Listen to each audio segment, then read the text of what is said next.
Hello, everyone. So my name is Agnietė.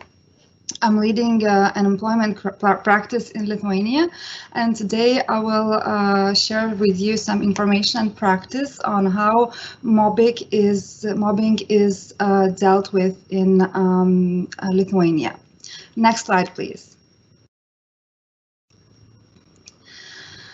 So, same as in Latvia and Estonia, in Lithuania, mobbing as such is not actually regulated or defined by laws, and I suppose it is an intentional way of regulating this or non-regulating this, because it is really not possible, in my opinion, to strictly define what mobbing is, because it can manifest in so many different ways, and otherwise the perpetrators could avoid responsibility or liability for mobbing just because their behavior may not meet the specific definition provided by laws.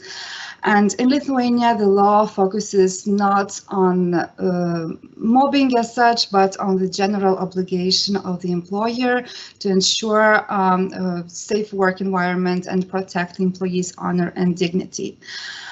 There has been some court practice in Lithuania discussing mobbing, but these cases are very few, and the courts have defined mobbing as something that is systemic and repeated psychological pressure or psychological violence to the employees.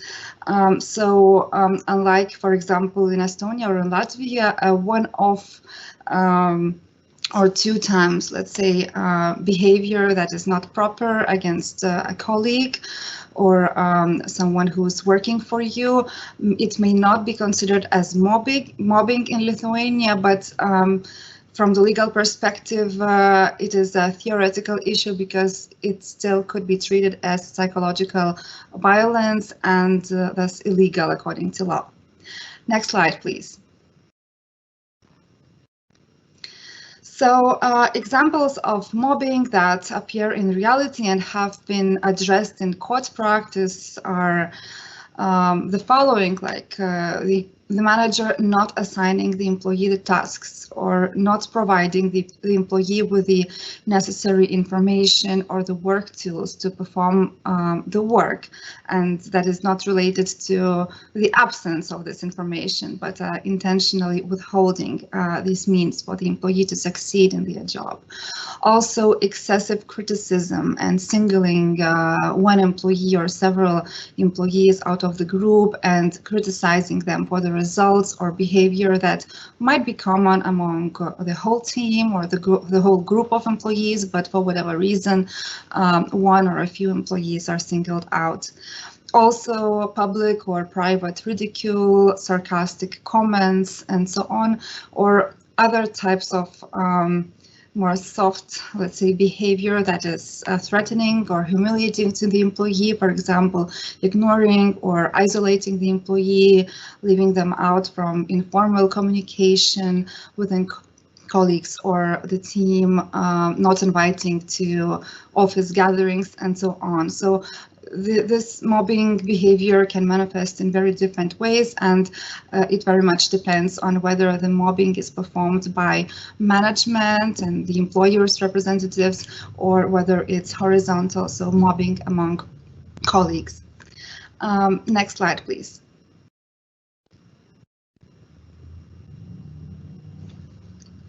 So as for legal obligations of the employers, so what the law requires in Lithuania is well, two types of things. The first one relates to specific laws regulating work health and safety. So every employer must perform occupational risk assessment to assess what kind of risks are relevant in the workplace and how to address them, and psychosocial or psychological evaluation of the workplace is a part of this overall occupational risk assessment.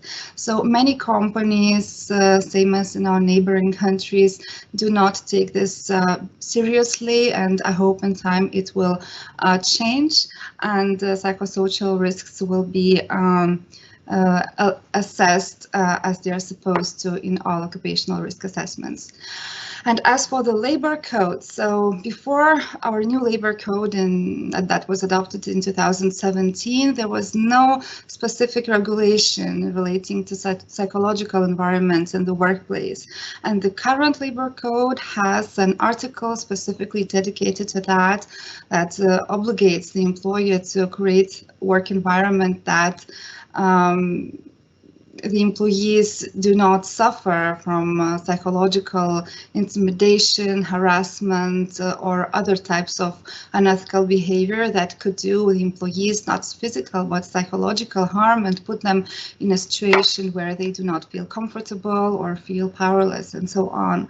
And the law also obligates the employer to take active measures to prevent psychological violence at the company. So even if it's not the managers and companies' representatives performing mobbing or psychological violence, the company is still responsible if this is happening among colleagues who are equal and are not superior to each other.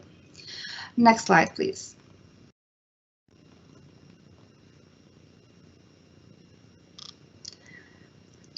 Yeah, thank you. So as for how the employers will exercise this obligation to ensure safe psychologically work environment, the law does not regulate this, and it is up to each company's discretion how to do that, so long as the result is there and that the company can show and prove in case of a dispute or investigation that it took the necessary action to ensure that the employees do not suffer from mobbing. And quite recently, the State Labor Inspectorate has adopted formal recommendations to employers that are not mandatory, but give some good guidance and tips on how these obligations could be exercised so that the company knows where to start and what to do. And of course, these recommendations, they are not complete and they more address the legal obligations and I think the non-legal part, like organizational means, communication with employees and so on, is not less important, but since I'm a lawyer, I will stick to the legal advice here. So to summarize, the State Inspectorate's recommendations is, well, first, it's actually a mandatory step assessing psychological risks as part of the occupational risk assessment. Then the employer should adopt internal policies or otherwise communicate to the employees in writing what behavior is acceptable and what behavior is not acceptable. Of course, it is not possible to describe every type of behavior that will be considered as mobbing or psychological violence, but what's important is that the employer takes a stance and establishes their policy and attitude towards improper behavior against colleagues. It is also very important that such policies or other kinds of informational materials have information on what the employees should do if they are being bullied or mobbed or they see this happening to their colleagues. So the company should appoint a person who will be responsible for investigating these cases. The company should provide clear contacts whom the employees should contact if they are experience these kinds of issues and so on, so that the employer can actually prove that the employees knew who to contact, where to go if they are having issues with behavior of colleagues or managers. It is also important to train both managers and employees, and the trainings might have different angles because managers have a higher level of obligations in terms of mobbing, not only to notice it and not do it themselves, but also know how to recognize that mobbing is happening within their team and how to manage their team members to ensure that this is dealt with and does not repeat again. And another recommendation that's very important is investigating all suspected cases of mobbing and other types of psychological violence, because if there are rules and they are breached, which happens regardless of the best intentions, the company has to take some kind of action about this. Otherwise, these rules will be just for the sake of being there. Next slide, please. So if the outcome of investigation is that there is actually mobbing or psychological violence happening, so what the employer can do is, first of all, counseling, training the party who is, guilty, so that their behavior is corrected. But in more severe cases, the company may also take disciplinary action, such as warning, or in some extreme cases, disciplinary termination, which might be risky in some cases for the employer. Next slide, please. Yeah, so what are the legal risks for the employer in terms of mobbing? So actually in Lithuania, the main court practice related to mobbing is not mobbing as isolated event as such, but a part of illegal termination claims where the employees are dismissed due to so-called fake disciplinary breaches, or if they are forced to resign and the company is at a dispute with the employee over illegal termination. So if the reason for termination is mobbing, the sanctions are the same as for other kinds of illegal termination. So the employer would have to pay the employee for the forced downtime and severance pay.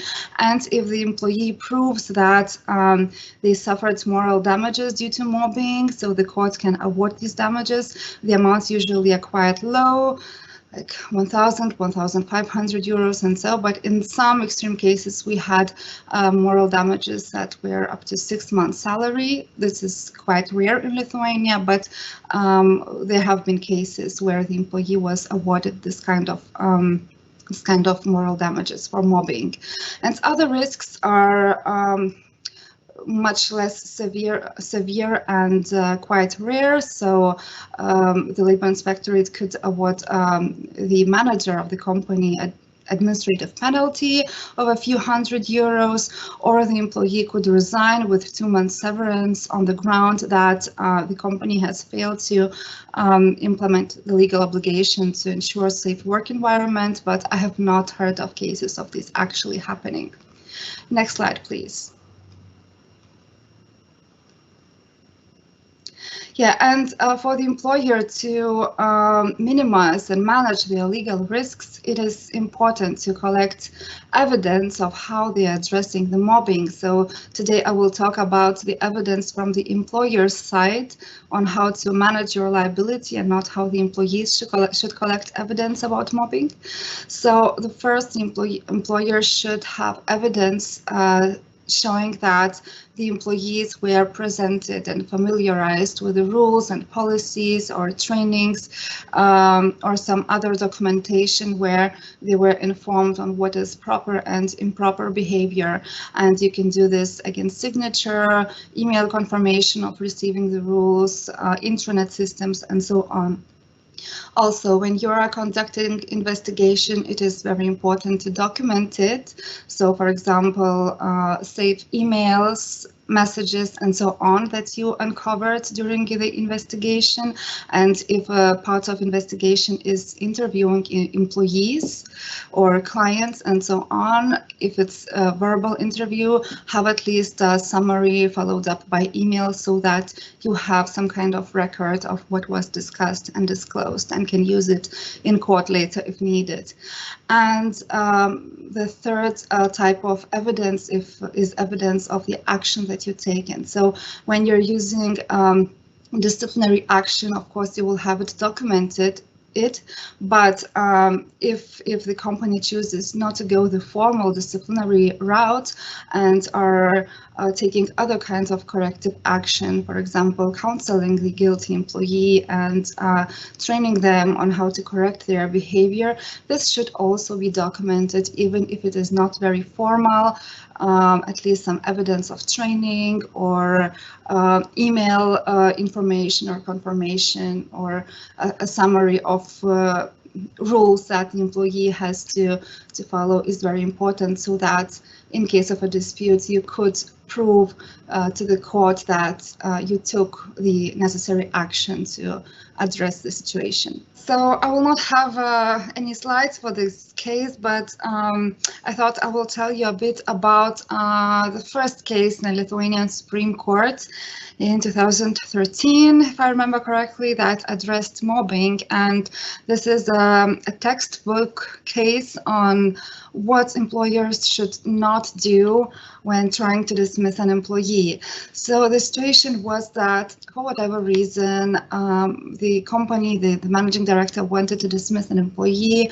The employee refused to resign because he has been working there for several years, had a pregnant wife, did not have any complaints, and, well, did not want to leave the job without any compensation.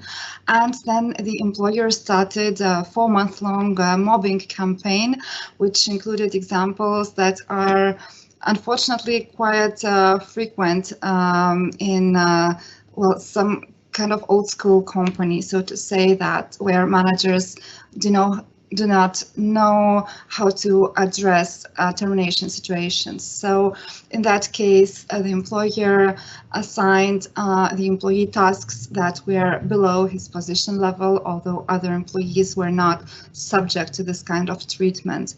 Also, every day for several months, the employer assigned the employee the daily tasks in writing on paper, invited every morning his 3 or 4 colleagues to the meeting room so that the tasks list can be presented against signature in front of witnesses, which of course humiliated the employee because this was definitely not the standard practice.